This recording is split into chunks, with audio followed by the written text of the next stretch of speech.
You're listening to Sox in the Basement, a production of the Broadcast Basement Limited, where every show is 30 minutes of good and comes from a basement bar on the south side of Chicago. Pull up a stool, pour a cold one, and join us right now for Sox in the Basement. Heard everywhere podcasts can be found, and always at soxinthebasement.com. The entire White Sox season comes down to a 3-game series against the Cleveland Guardians. In fact, nothing matters. What happens between the Guardians and the Twins on Monday doesn't matter. Like, we're sitting here and we're talking right now at the 9-foot homemade oak bar on Sox in the Basement, and we're going to discuss not only the series that's upcoming and what the Sox need to do and how they need to prepare for it mentally, but also talk a little bit about the front office. And Scott White from CBS Sports going to come on. He's like their number one guy for fantasy baseball. He wrote a really interesting article on what the new rules are going to do in the scope of fantasy. I think we touched on it in a recent episode, but I want to bring him in and actually talk about, are there White Sox players that are affected by the new rules that are going to be out next year, and what he sees in those trends. And, you know, here's a guy who for a living breaks down stats, Ed, and tries to figure out what guys are going to do the next year. How are they going to perform in advance? That's his job, so that he can tell people this is a good player, this is a bad player to put on your fantasy baseball team. And I like going outside the box and looking at evaluators like that to try to figure out the future of the White Sox. Oh, yeah. I mean, this is a guy he's got a really lot of good insights. I mean, even if you're not a fantasy baseball player, he's a guy that I find myself reading him because of how he breaks down prospects, because of how he breaks down what guys and how guys might contribute, you know, beyond just the box score. So I think it's going to be interesting to hear what his take is on some of how these rule changes are going to impact the Sox for next year, because we might be waiting until next year, depending on what they do against the Guardians in these next 3 games. I know we've said this is it before, but holy cow, you got to sweep, right? It's all brought to you by Family Waterproofing Solutions, Sox in the Basement's proud sponsor. For bowing walls, window wells, foundation and crack repair, sump pumps, gutter cleaning, yard draining systems, exterior wall sealing, everything they do is to keep water out of your home, your foundation, your basement, to continue to keep that value of the home and keep everybody safe from things like mold and disasters when you walk downstairs or say do the laundry. Family veteran owned and operated since they started in 2013, 24/7. Give them a call, 708-330-4466. Mention Sox in the Basement, you get money off. See what a difference a family makes at familydry.com. You must sweep this series. There is no 2 out of 3. This is the equivalent of an early playoff elimination series in which you lost the first 2 games on the road. You come back to Chicago. You got the other team for 3. You're picking your best 3 pitchers in Cease and Lynn and Cueto, and you're running them out there, and you need to be perfect and win all 3 of them, because very simply put, and it does not matter really what happened on Monday, because the White Sox need to gain those 3 games and get the tiebreaker. Let's say that what we're looking at right now going on with Minnesota and Cleveland continues the way that it looks early on in the game, which I have assumed all along, because Minnesota is a useless organization that crumbled at the end of the year. They never had big expectations, so their crumble will not hurt anywhere near as much as the White Sox not making the postseason. But they are crumbling and they are done, and they did us no favors whatsoever. But you're 4 back and 4 out in the loss column as well. Everything's finally evened up. You play the same amount of games at this point. If you sweep, you're a game back, you have the tiebreaker. All you have to do is tie in the next couple of weeks, and you win the division and advance and survive, and then you're into that whole thing. If you only win 2 out of 3, you are essentially the same amount of games back, 4, as you were at the beginning of the series. Because even though you're 3 back, you don't have the tiebreaker, so you got to win that extra game, because tie goes to Cleveland. So you must sweep, or it's over, unless, of course, you get a complete collapse by Cleveland. Like they play Texas and Kansas City, and they just take them lightly, and they lose, and that's not happening. So this is it. Win all 3, ride or die, have to do it. You should never have been in this position in the first place, but you're here, and Miguel Cairo has to manage that it's do or die, all hands on deck. I don't care if you're sore, get out there and pitch. Well, not only, I don't care if you're sore, get out there and pitch, but he's got to manage smart. This isn't the time to monkey with the lineup. This isn't the time to have a guy playing out of position or give a guy a day off of rest unless somebody's really, really hurt. And I'm not talking about, like, say, Sebi Zavala catches 2 of the 3 games versus Yasmani Grandal because Grandal's got a bad knee or something like that. There are certain situations that you could sit there and say are a wash. But what Miguel Cairo cannot do is he cannot have a day off for a guy that doesn't need a day off. This is a playoff series. This is more than a playoff series because this really determines the rest of your season. And if you sweep, like you said, you come out, you got the tiebreaker. Super helpful because while the Guardians are going to have the hardest part of their remaining schedule is going to be next week, Tuesday, Wednesday, and Thursday. And that's going to be when they're playing the Rays. And the Rays are a really tough team. And that's a team that could sweep the Guardians just because they feel like it, if they really want to. And also a team that really desperately needs it because they are in danger of falling way out of everything here. They're up in the wild card, but not by much. So they're playing for their fighting for their playoff lives too. Meanwhile, the Sox will be playing the Twins. Now, it would be so White Sox if the Twins had just absolutely stunk it up against Cleveland, right? They have been useless, beyond useless to the White Sox cause here. I mean, the only thing that's been more useless to the White Sox cause, really, honestly, has been Lucas Giolito's ERA. But they have been completely useless to the White Sox cause. They have not showed up against the Guardians when they had an opportunity really to put themselves back in the conversation too. But it'd be very White Sox if the Twins show up and just start, absolutely looking unbeatable and pitching lights out and hitting everything in sight and waving the magic wand, as they used to say, against the Sox while the Guardians are playing the Rays. But let's assume that the Twins continue to crumble like, so much cookie. Then, yeah, you've got that opportunity while the Rays are fighting for their playoff lives against the Guardians, who at that point should also be in a fight, hopefully.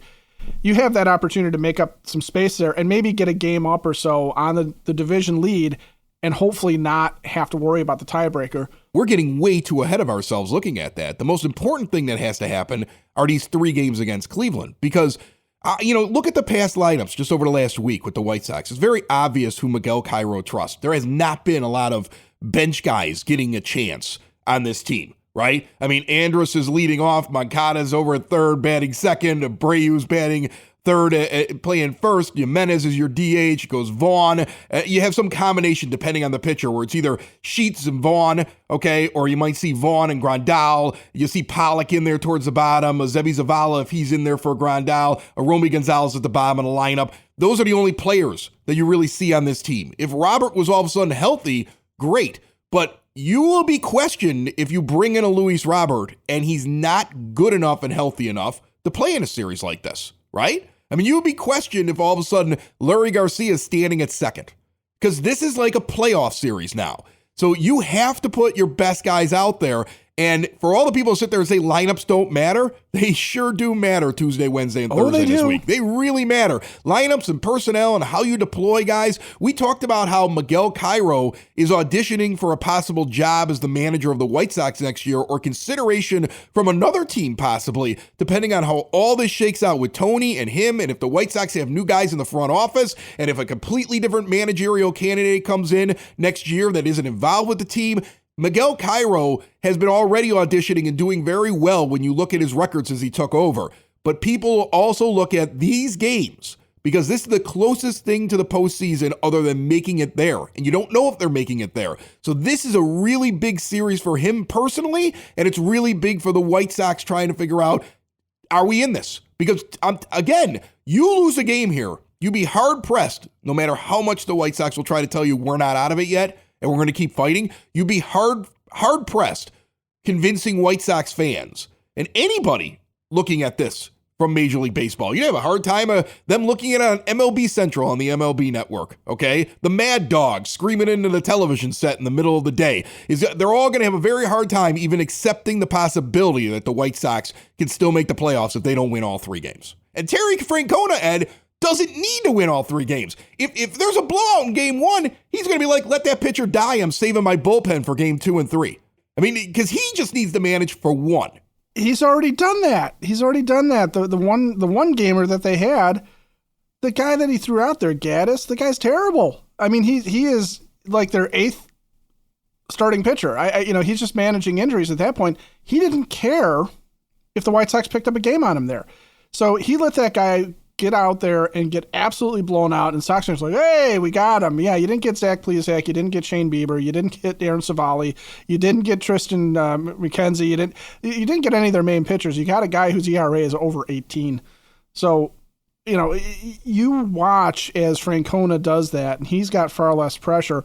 But Miguel Cairo, honestly, if I'm Miguel Cairo, I'm looking at this and I'm thinking, hey, this might be the series that determines whether or not I ever manage in the majors again. Because if he pulls this off, that's a huge feather in his cap. Not just maybe to retain the White Sox managerial job, but anywhere he goes after that. This is a playoff threesome of games. Cease versus Savali, Lynn versus McKenzie, Cueto versus Bieber. This is it. This is it right here. You save the season. You got to win all three.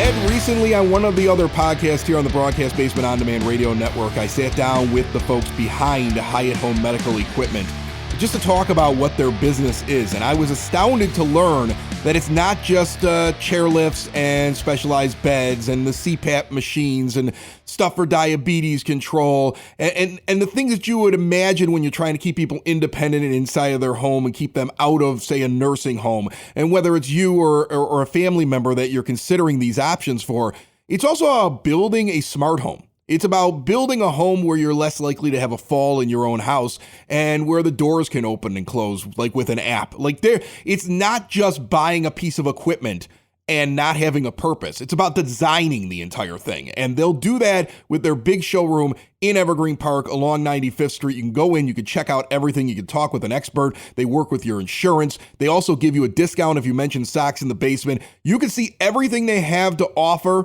Switch to a new age of life. That's their motto. And again, it's all about staying independent and in the home. You don't want to leave the home. You don't want to move mom and dad out of the home. Check them out online at hhme.com or visit them today, 3518 West 95th Street in Evergreen Park. On the phone line with me right now, we are very fortunate to have, for the first time ever on Sox in the Basement, Scott White from CBS Sports. What Scott does is talk fantasy baseball, which, to be honest, Scott, is like my favorite of all the fantasy sports. I love it more than fantasy football. It's a pleasure to have you on. How are you?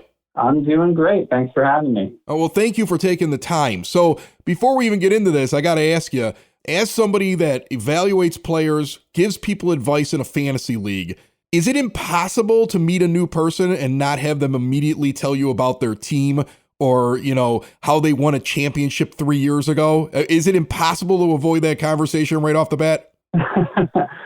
They usually, living in South Florida, it's not a big baseball area, so they usually try to steer the conversation to football with me, if I'm being completely honest. But yeah, when I do get somebody who knows baseball, they have a tendency to talk my ear off about it, sure. Like, I know players before most people are talking about them because I play fantasy baseball. So I would imagine you, when you're watching baseball not in a fantasy sense, like rooting for a team or watching a game or the playoffs are coming up, sitting down and watching it, does it hit differently for you? Because sometimes you see a guy and you're like, man, I was on that guy 3 years before everybody else. Yeah, that does tend to happen, where it's interesting seeing kind of the baseball world become familiar with a player who you've been obsessing over for, the past 2 or 3 years. So take me through how you and other writers on your staff and guys that evaluate baseball players, how long of a process is it to kind of sit down and look at a guy and say, okay, this is what he did this year, but I expect him to be better? Because I think fans do that all the time. But it's got to be more than just looking at their stat line saying, well, this is his trend, so he's going to be better. I mean, are you taking into, factors of the type of coach, if the manager changes, what the schedule looks like, the personnel that's around him? How involved does it become when you're trying to project those numbers out for the next year or for like the second half of a season? Well, yeah, everything comes into consideration. It's primarily stats-based.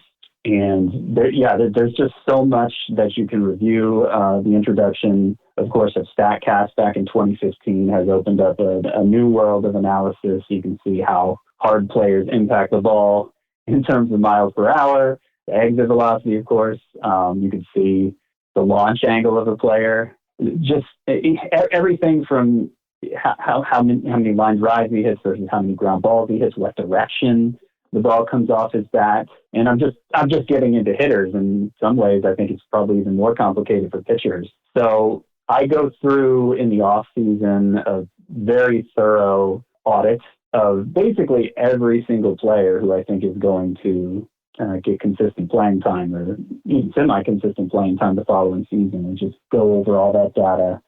And of course, as players change teams, as new coaches come in, look at the history of them, look at how their environment is changing and what kind of effect that would have. So it's a pretty time-consuming process. I used to do football along with baseball, but it got to a point where I had to devote all my time to baseball just because that time in the offseason to review everybody is so valuable.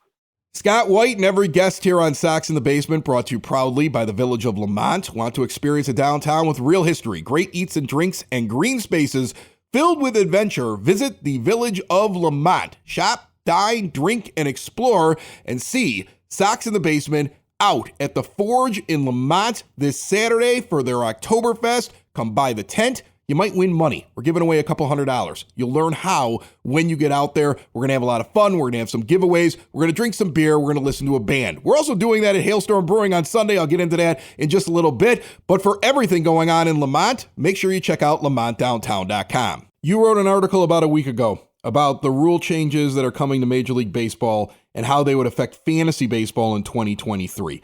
And I found it an interesting read because I'm trying to picture White Sox players that will be affected by the no longer being able to shift, by the larger bases, by the pickoff throws. And maybe is there a guy who all of a sudden is going to see an increase in stolen bases?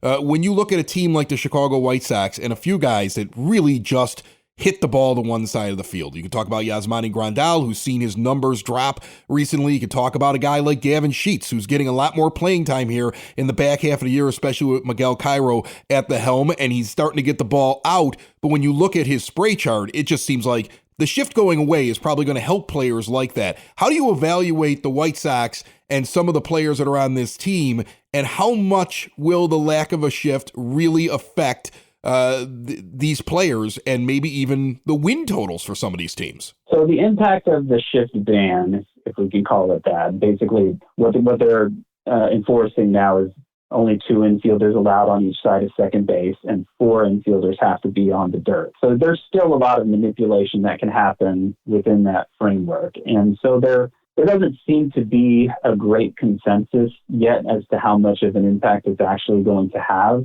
It can only improve batting averages, obviously, if there's more room in between the fielders, and teams have gotten so good about with their scouting reports and everything, with the data they collect from StatCast and other sources like that, and knowing where hitters tend to put the ball, when they can stack that side of the infield and take away hits that way.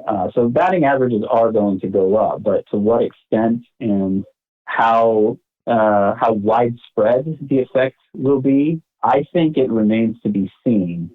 You know, you could still put a fielder 1 inch to the left, or the shortstop 1 inch to the right of second base, the second baseman 1 inch to the left. You could still basically play an infielder up the middle and take away a lot of those up the middle hits that hitters have been losing in recent years because of the dramatic shifting. But you will, particularly for left-handed hitters, you're gonna lose that kind of rover in between first and second base that really sets up in shallow right field. Teams aren't going to be allowed to do that anymore. So some players are going to see their batting average go up, and I think specifically left-handed hitters who put the ball on the ground a lot stand to benefit. Having not gone through everybody one by one yet, I don't know. I can't give you a lot of names for players who would benefit, but I can give you a couple of examples from before the time when the infield shifts became so dramatic and so common. Brian McCann and Mark Teixeira are the 2 I often cite for this. So the shifting really started early in the 2010s. It kept increasing toward the mid-2010s. That's about the time where you see a dramatic drop-off in both Mark Teixeira and Brian McCann's batting averages. So Mark Teixeira, for the first 7 years of his career, hit .290. and then for the final 7 years of his career hit 239. Brian McCann, for the first 7 years of his career, hit 286. And then for the final 8 years of his career, he hit 237. So I do think you're going to see a handful of players who see that kind of change the other way, their batting average improving by as much as maybe 40 points. That makes a lot of sense. Do you think, because I would imagine that fantasy baseball players are going to look at this and maybe put a guy a little bit higher on their draft board. If they listen to what you just said, they're going to go, okay, left-handed hitter that I think is going to benefit from having more space over there on that side of the field. I think they're going to be better than what they've been, and we're going to see this jump. You're going to see fantasy baseball owners and GMs do that. Do you think that we'll see that in Major League Baseball, that we'll see general managers sit there and evaluate players differently because of the rule? Yeah, I think eventually it might take a few years. And I think we'll see a change from the hitters, too, because if you remember mid-2010s, this term began circulating, the fly ball revolution. Basically, it was hitters deciding that to get around the shift, they're just going to hit it over the shift. That was a common refrain. And they began adjusting their launch angles to put the ball in the air more. And it ended up having a bigger impact, I think, than anybody expected, because that's about the time the juiced balls entered play as well. So, you had balls that went farther in the air and you had more hitters putting it in the air. And so we saw this increase in home runs. The dead-ends ball the past couple of years has helped counteract that.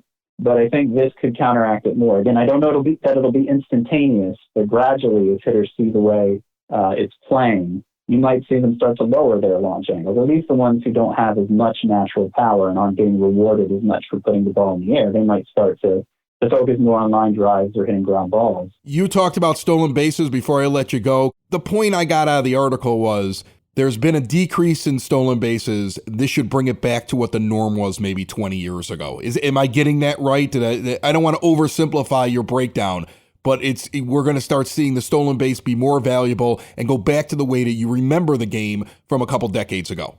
That seems to be the idea behind the rule. And this is one that I don't think is being talked about in general. Everybody focuses on the shift. But I think this will be the more dramatic change to the game because it's kind of hidden in the language of the pitch clock, which isn't something we've even gotten into. But from now on, pitchers are going to be limited to 2 pickoff throws, basically 2 disengagements from the rubber in any way. But, mainly we're talking about pickoff attempts at first base. So if the pitcher throws over twice, what do you expect to happen the third time? He can't throw over. It'll be a balk if he throws over, unless he gets the runner out. If he gets the runner out, it's okay to throw over a third time. But if he doesn't get the runner out, it's a balk. So, that third throw over is either going to be an out or the runner's getting second base, guaranteed.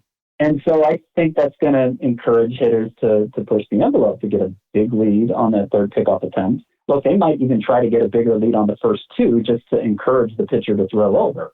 So with a bigger lead, they're going to have that much more success swiping second base, and we're going to see stolen bases explode. That's what we've seen in the minor league, 68% success rate to 77% success rate for minor leaguers. And we've also seen the number of attempts per game increase. And yeah, according to an MLB executive, Morgan Sword, who's worked on these rule changes, he says if we see a similar increase to that in the major leagues, then it is going to return us to a rate of stolen bases we saw in the early 2000s. In the early 2000s, look at 2000 specifically, 42 players steal 20 bases or more in the year 2000. Last year, it was just 19 players who stole. So less than half as many stole 20 bases or more. What I think, though, is I think the increase could be even more than that. It could be even bigger than what we've seen in the minors because minor leaguers already had a tendency to run twice as often as major leaguers. They're looking to develop. They're not so much worried about avoiding outs on the base paths. Since Moneyball, there's been this obsession with, okay, well, we can't make an out on a base path. Preserving outs has become such a priority. Well, if we see the success rate improve dramatically, as dramatically in the majors as we've seen it in the minors, and major leaguers are already so much more successful than minor leaguers were. They're already at basically the success rate on stolen bases that the minor leaguers have gotten to with this rule change. So if we see a similar sort of increase and major leaguers are succeeding on steals 80, 85% of the time, everybody's going to be running. It sounds like you got to have a forward-thinking team to understand that personnel changes might be in order, that certain guys might become slightly more valuable, not to overreact to it, but to understand that the game is about to turn into something a little different. And if you can find those advantages, and all of a sudden it could be a big difference for your entire franchise. It's definitely going to be a difference for people when they're playing fantasy baseball. I have been a big fan of CBS Fantasy Sports and had all my fantasy sports run through your website for a couple of decades now. And I enjoy your fantasy baseball. I love your articles. And Scott White, it was a pleasure having you on Sox in the Basement. Thanks so much. All right, it was good being here. Thank you.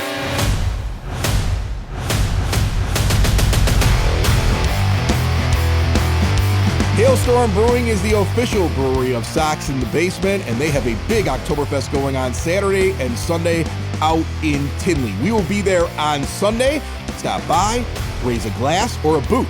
They're actually selling glass boots. Das Boot is going to be there. Das Boot. You buy the boot gets filled up with their Oktoberfest Take Me to Your Lieder. I love that name. And then you drink it and you go back, and for $5 for the rest of the day, you're filling up a giant boot full of beer. They also have the German Steins as well for sale out there. There's going to be giveaways and prizes and drinking and German food and German music. It's going to be an entire weekend with all kinds of fun, indoor, outdoor on the patio. And again, Sox in the Basement going to be there on Sunday. It's in Tinley Park, 8060 186th Street, right off of 80th Avenue. At the brewery. Get in there any night of the week. They got live music on the weekends and trivia nights and all kinds of fun events. And, you know, as the weather gets chilly, they got the fire pit outside. But check them out at hailstormbrewing.com. And Hailstorm, Ed, is actually on tap now at Cork and Carry at the park. So you can actually That's true. Get that beer I'm talking about pregame or postgame over at 33rd and Princeton before you head over to watch this big series against Cleveland.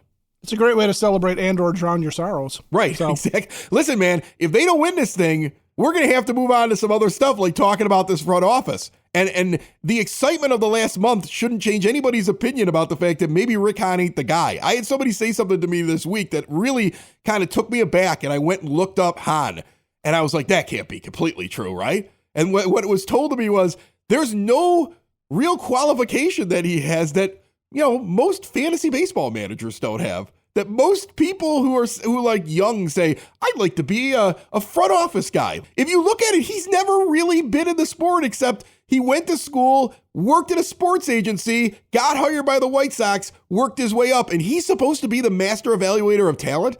He basically has to rely on his scouts, and most guys that make it to the majors are can't miss first round draft picks that I can look up online. I can read a guy like Scott White online, and I can have an opinion about him. So I'll be honest with you, I would love for them to change. I don't know if it'll ever happen until Jerry's gone, but bring in some baseball people who can be a GM and also have a history of evaluating talent. Well, you know, it's funny that you bring up fantasy baseball, right? And I know, and in the context of Scott White talking about it with us too, Rick Hahn's history, okay, he and I have very similar qualifications. I just went to lesser schools than he did, right? Okay, in terms of what our career path has been, where you know, he went, and he's a lawyer. He's a Harvard lawyer, right? And a Kellogg School of Business guy, and he really likes baseball. He got kept as and named as the general manager of the White Sox for a reason that, like, fantasy baseball managers in dynasty leagues get in trouble, where they fall in love with a guy, right? And suddenly he's really hot, and you don't want to trade him. You don't want to let him go for anything because, you know, he's going to be this guy, right? He's going to be the guy. And that's really what happened with Rick Hahn, if you think back to it. And this isn't to disparage him. You know, good for this guy for making his way into a dream job without having been a baseball player. I don't know, Ed. I mean, let's be honest. How many fantasy baseball championships have you won? One. Okay. How many has Rick Hahn won? How many MLB championships is Rick? I think you're more qualified, to be honest with you. You've had a better career based upon your general managing in a fantasy world than he's had in the real world. And again, all you do is listen to scouts. I will take Chairman Reinsdorf's call or Kenny's call when it comes in. No, they should be calling me. I've won 4 in the last 5 years. I mean, honestly, it should be me. Let's be honest. Yeah, but we need you out here talking badly about whoever it is. And you can talk badly about me. You've known me for 20 plus years. I would destroy you. I know. Imagine you being God. the GM and you mess up, and I'd be like, this is what he's been pulling this crap since college. Hey, he don't know what he's talking about. Who made this guy the general manager? You would just start airing out dirty laundry that nobody needs to know about. Socks in the basement. Socks in the basement. Socks in the basement. Socks in the Basement. Heard everywhere podcasts can be found, and always on socksinthebasement.com.